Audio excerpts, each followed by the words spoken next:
Selamat petang, salam sejahtera. Terima kasih karena bersama dengan saya di Nazilin Unity Channel. Petang ini aku nak kongsi dengan kamu semua satu keputusan yang paling mengejutkan Malaysia. Bukan sekadar pembenci ataupun anti Najib, tetapi juga peguam pembela Najib sendiri. Peguam bela Najib sendiri terkejut dan pasti tidak pernah menyangka Najib akan umum keputusan ini. Aku pun secara pribadi, aku tak percaya langsung dengan keputusan yang Najib umumkan ini. Sebelum aku dapat berita yang sahih, aku tak percaya langsung ini keputusan yang Najib akan umumkan. Mustahil, aku kata kepada kawan yang memberitahu. Mustahil Najib akan buat. Tetapi akhirnya apa yang Najib buat, inilah dia kejutan terakhir Najib sebelum beliau benar-benar dapat hukuman denda 210 juta dan penjara 12 tahun.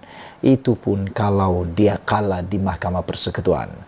Hari ini diumumkan secara rasmi oleh Najib bahwa Najib pecat Safi Abdullah, peguam belanya, lalu melantik pula Firma Zaid Ibrahim untuk mengendalikan kes rasuah SRC-nya. Satu kejutan yang luar biasa, kerana setahu kita, Safi Abdullah inilah yang bersama dengan Najib sejak daripada pembelaannya di Mahkamah Tinggi sehinggalah di Mahkamah Rayuan. Dia telah bertungkus-lumus membantu Najib, tetapi akhirnya Najib pecat dia. Persoalannya di sini adalah kenapa Safi Abdullah dipecat oleh Najib? Apa masalah Safi Abdullah? Adakah Safi Abdullah sudah tidak perform lagi?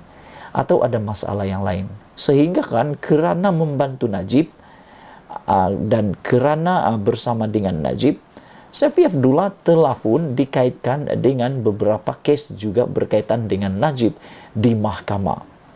Tentang beberapa kes lah yang mungkin kamu tahu. Anda boleh tahu itu sendiri. Hari ini Najib membalas kebaikan Safi Abdullah, mewakilinya sebagai peguam pembela dengan memecatnya pula. Aduh, kesian jugalah aku dengan Safi Abdullah ini apabila beliau dipecat. Datuk Seri Najib Razak memberhentikan khidmat peguamnya, yaitu Tan Sri Muhammad Safi Abdullah, dan peguam daripada firma Tetuan Safi & Co daripada mewakilinya dalam rayuan akhir kes penyelewengan dana RM42 juta milik SRC International Sendirian Berhad. Bekas Perdana Menteri itu yang menghentikan Tetuan Safi & Co yang mewakilinya dalam kes SRC International sejak 4 Julai 2018 semalam dengan serta-merta melantik firma guaman Tetuan Zaid Ibrahim Sufyan TH Liu and Partners ZIST sebagai peguam cara baharu. Perkara berkenan dimaklumkan oleh firma guaman Tetuan Safi & Co melalui sepucuk surat pemakluman pemberhentian kaunsel dan peguam cara kepada pejabat timbalan pendaftar Mahkamah Persekutuan bertarikh hari ini. Melalui surat itu, Tetuan Safi & Co menyatakan bahawa firma guaman itu menerima surat daripada Najib pada jam 5 petang semalam yang memberhentikan Muhammad Safi dan peguam cara lain daripada firma berkenan dengan serta-merta daripada mewakilinya dalam rayuan akhir kes SRC Internasional.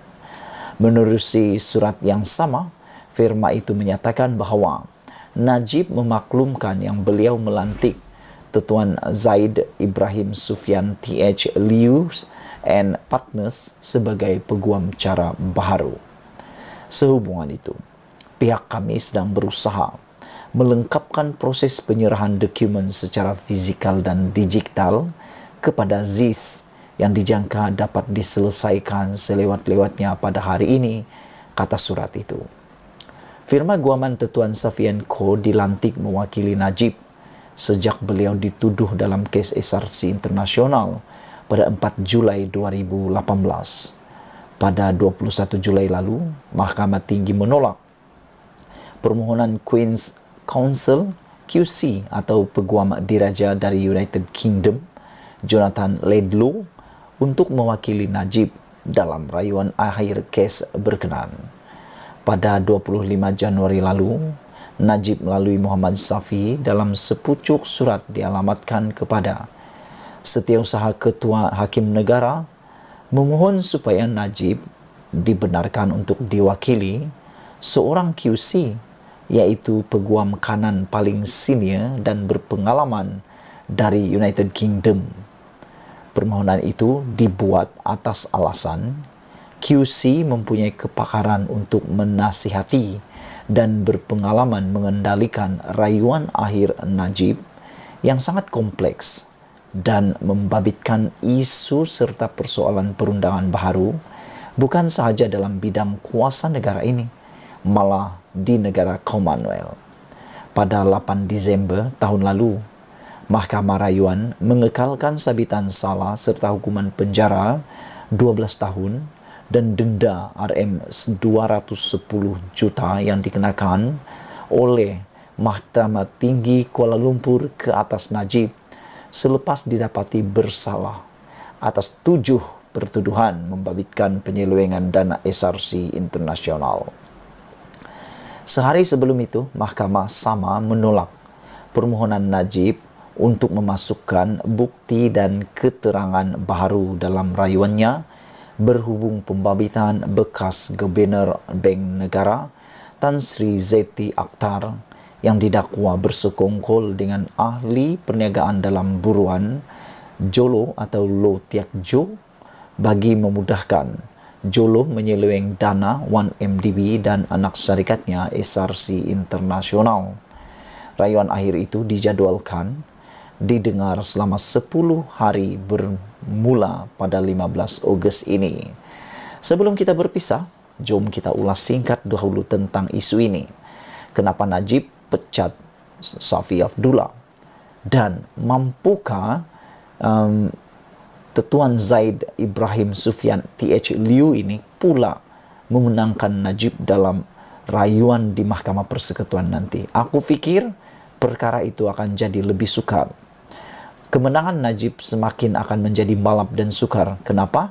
Kerana perubahan ini akan membawa kepada kesusahan peralihan maklumat. Kerana selama 2 tahun perbicaraan itu, bagaimana maklumat itu mau disampaikan dalam masa kurang daripada sebulan ini? Berjayakah? Aku fikir semuanya akan menjadi lebih sukar untuk Najib. Dan aku fikir inilah langkah Najib yang paling terdesak sekali pernah dibuatnya, yaitu memecat peguam cara beliau sendiri. Jarang-jarang pernah berlaku, tetapi pernah berlaku antaranya oleh Jamal. Beliau juga pernah memecat peguamnya dan mewakili dirinya sendiri. Sekian dulu untuk kali ini. Jangan lupa tinggalkan komen Anda. Tekan butang subscribe. Malaysia kita punya, kita jaga sama-sama. Cintai Malaysiaku. Kita jumpa lagi. Bye-bye.